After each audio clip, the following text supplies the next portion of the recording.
All right, so after 3 days, this definitely has a wing to it.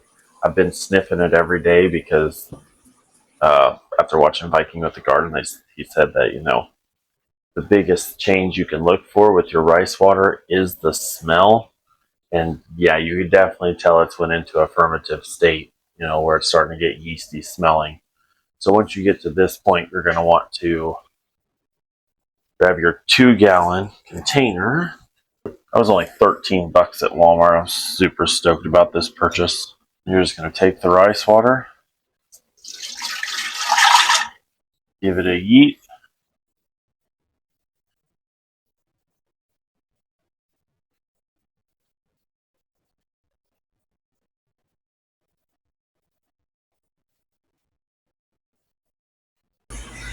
No big changes at the 24-hour mark.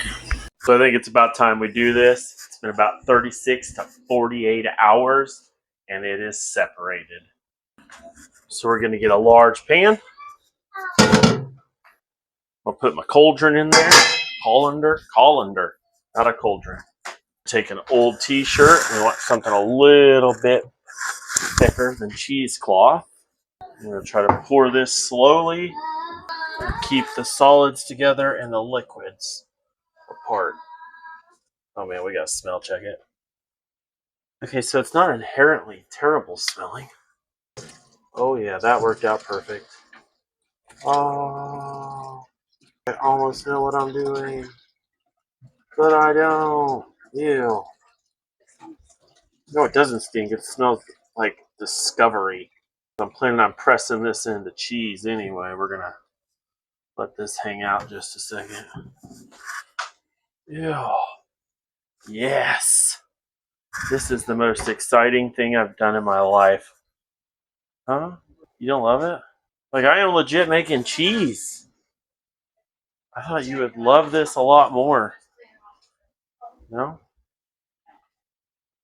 I think you should love this a lot more. Like, you were talking about making goat cheese and stuff. Like, oh, does it smell like straight baby formula? Really? But regurgitated. See, I don't smell it. I mean, it just smells like kind of little chunky milk. Little chunky milk, not chalky milk, chunky milk. Nah. Alright, now we got some of the stinky conniption under control here. I don't think it really smells bad, but the wife says it's horrid. It smells like baby vomit. Stick this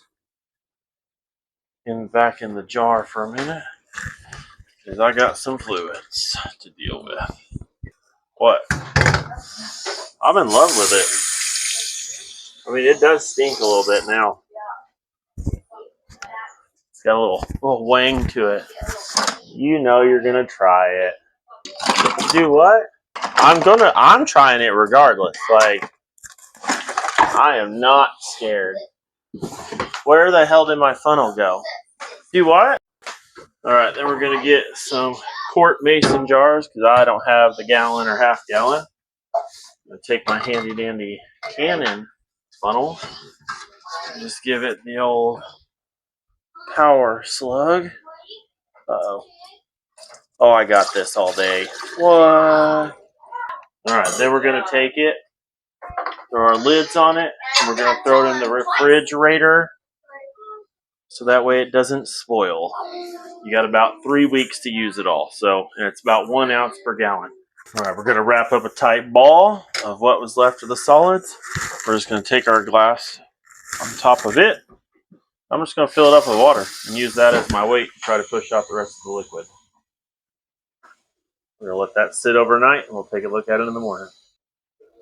Alright, so we let it press overnight last night. Let's check out this cheese. Face looks like baby barf. I don't really know how I feel about this. I got a bigger plate. Little salt. Oh.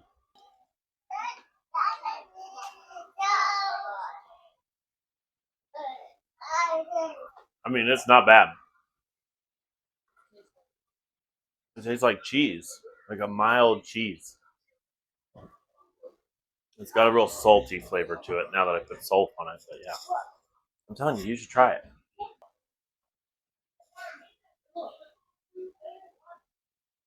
I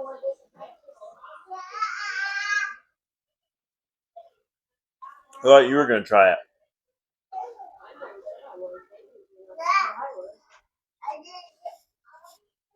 I think it's good. Daughter thinks it's disgusting. Everyone else is scared to try it. It does smell like baby vomit up to the point of now. Like, it doesn't really stink now, but the process was not great. Okay. What? No one should know what baby vomit tastes like. You're weird for knowing that. No. It smells like baby vomit. The cheese isn't bad. It's actually a very mild cheese. I got other plans possibly for it. I gotta see if I can figure out how to make this into real cheese.